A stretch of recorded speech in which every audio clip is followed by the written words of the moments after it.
Så er vi kommet udenfor, og skal vi lige nørde lidt i konstruktionsopbygning.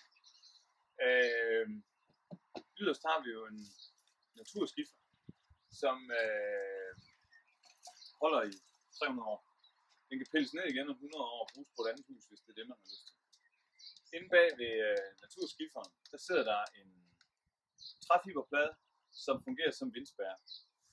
Inde bag ved den, der har vi blæst papirgranulat i. Inde bag ved den har vi en dampbremse. Vi bruger ikke plastisk dampspærre i de her hus.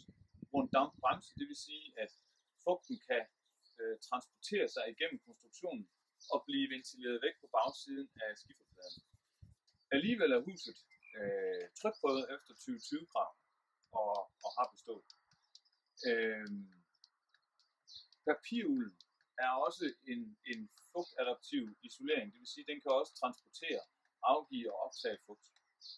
Og inde på den anden side, der kommer så vores fermacellplade, vores greenline-plade og vores lerpris.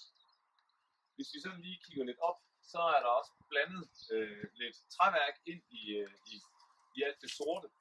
Og det er en thermowood, som er et ganske almindeligt stykke træ, som er varmebehandlet.